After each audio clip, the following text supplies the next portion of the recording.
Hey everybody, welcome back to Video Game. Today I got a fun and interesting video for you guys today, and one that I've been thinking about making for the last month or so. That is because if you haven't noticed recently, I've been mentioning a lot about why retro gaming is making a comeback on the channel.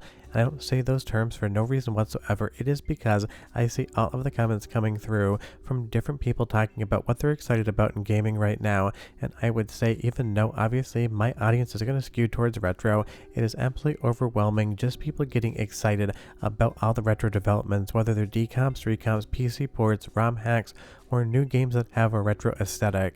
And that's what I mean when I say retro is making a comeback. I'm not just talking about old games that you can play in new ways via emulation or otherwise. I'm also talking about more modern games that have more of a retro vibe going on versus kind of the cut and paste paint by numbers games that we've been seeing in the PlayStation 5 and Xbox Series X era. And don't get me wrong, I still play a metric ton of modern games even if I talk about retro on the channel.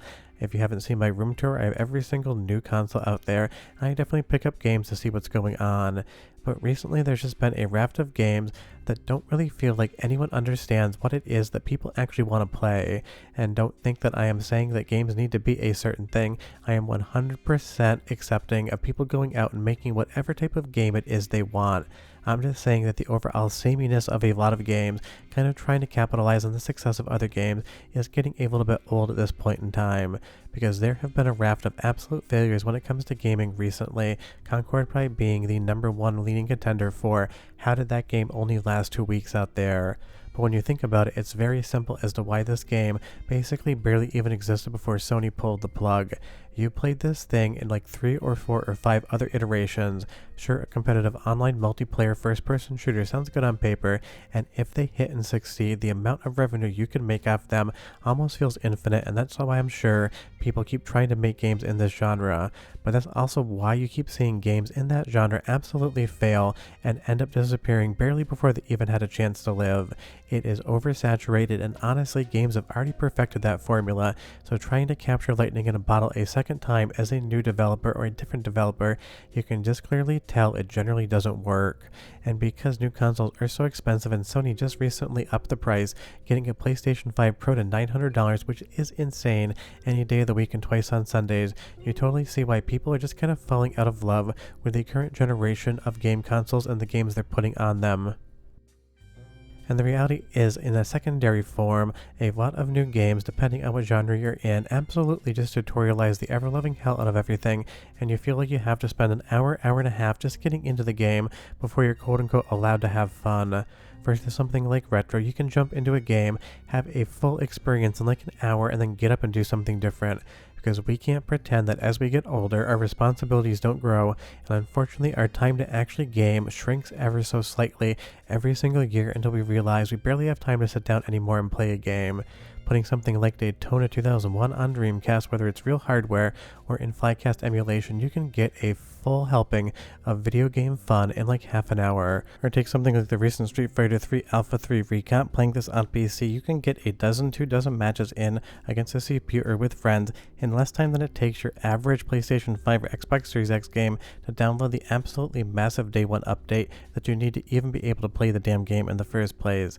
And that's something I hear all the time in the comments. People are getting driven nuts by having to download these 30, 40, 50 gigabyte patches, or when people play something like Ocarina of Time is the PC port, they're just reminded this game was fun, it instantaneously lets you have fun with it, and it brings you back to a time and place of nostalgia, and the reality is the game still holds up. And with all of the different recomps and PC ports today, people can play these games like their nostalgia remembers them playing and looking, not like the reality situation is, and that definitely is something that makes a huge difference.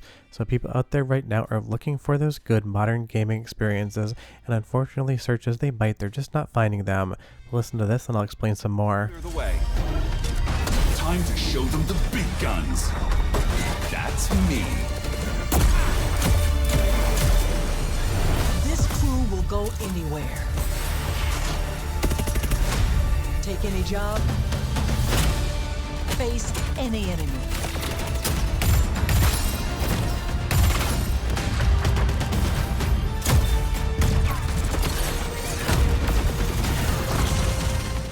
I mean, honestly, even the audio and announcer for the Concord trailer sound absolutely paint by numbers, designed by committee. Let's try to attract as many people as possible.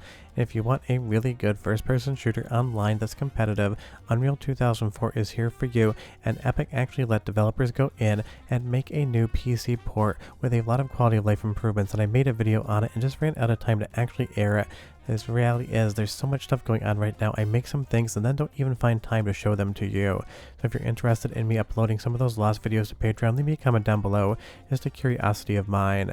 But again, there's some genres that you really have to wake up super early in the morning to be able to outdo what already exists out there, and Concord unfortunately didn't, where Unreal Tournament 2004 still brings in the crowds all the time. And that's kind of what we're seeing.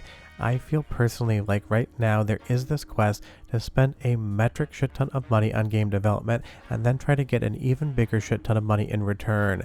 And the risk of that is you end up competing in the same genres where there's already incredible games, and even if your game is mechanically good and does have a good hook, you still run the risk of absolutely being a failure like Highguard that just didn't find its audience. But this one again kind of feels like, hey, what happens if we combine Team Fortress 2 together with kind of the aesthetic of a Blizzard game? Maybe that will make us billions upon billions of dollars. And every once in a while that actually is true. You hit and you make a king's ransom when it comes to these sort of titles, but in the interim you end up with games that basically feel like you've seen them a dozen times before. And when gaming keeps getting more and more expensive, as does rest of life, suddenly you've bought 2-3 games that absolutely failed and you hated, you start to get a little turned off by the idea of playing more modern games.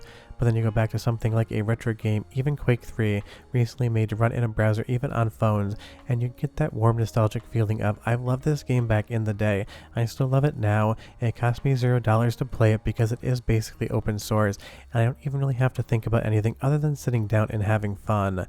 That's why I really think retro gaming is making a comeback, and again, it isn't just in retro, it's in modern retro. New games really do, for the most part in my opinion, lack a personality, but that doesn't always have to be the case. Take for example Stray. I would say this is one of my favorite games in like the last 5 years. It absolutely has charm, it has personality, it has artistic flair to it, and it really is catnip to my brain, pun very much intended.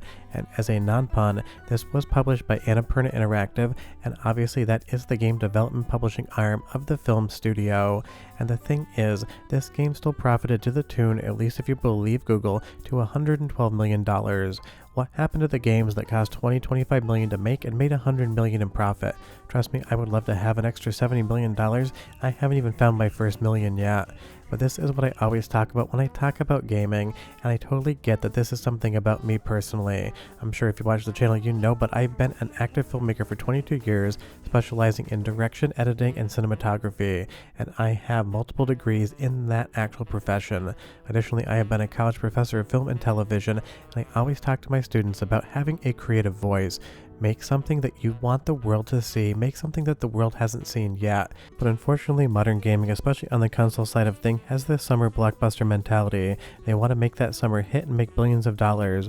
But the film industry is smart. They realize not every single movie can be a $300 to $500 million production that they release in summer to make billions of dollars from. They also make small films, and at the end of the day, a lot of those actually end up going to win the awards at the end of the season.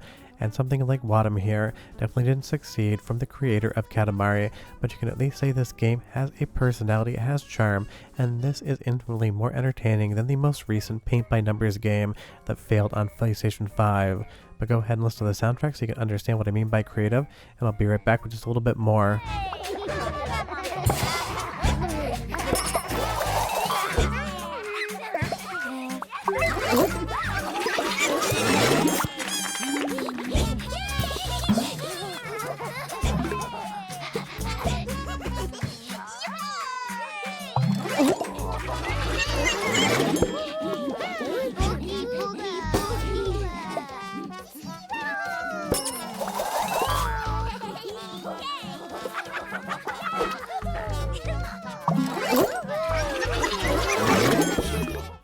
Now I totally get that Wadham is weird, it probably is a game specifically made for me. I just absolutely love things that try to do something different than everyone else. When everyone's going right, you go left, and maybe you'll end up with a massive hit on your hands.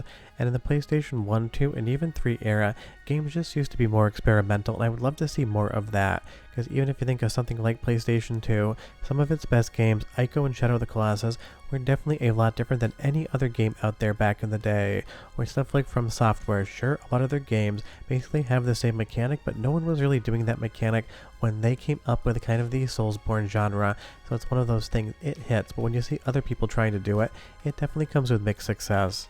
And don't think that I don't like games if they are not weird. Control, one of my favorite games of the last generation, because it had a voice, it had a story to tell, it had a unique environment, but it definitely felt like a capital V video game when it came to it at the end of the day. But it had something going on, it felt unique enough to feel fresh and refreshing, and that's just something I feel like is kind of leaving modern AAA game development. And again, I still buy these games, I still play modern games, and I always will, but I would say personally, and again, this isn't to upset you if you think otherwise, the PlayStation 5 and Xbox Series X generation has been the most boring generation of video game consoles as far as software is concerned since I've been playing games. And don't get me wrong, I grew up with PlayStation 1, I still remember getting it under the Christmas tree, and I will still continue to buy the consoles to play around with them. But this is why you see so many people get excited on my channel and other places to play a new PC port of Super Mario 64. They say you can never truly go home, but in instances like this, you absolutely can go home. And again, this isn't an endemic problem of every single title. Something like Astrobot and PlayStation 5, perfection in my opinion.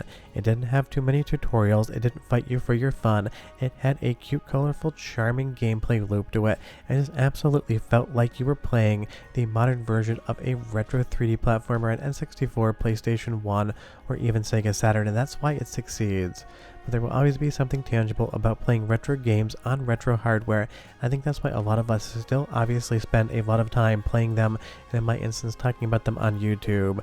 They just had a certain feel and a certain aesthetic, but it is something that can still be recaptured in the modern era.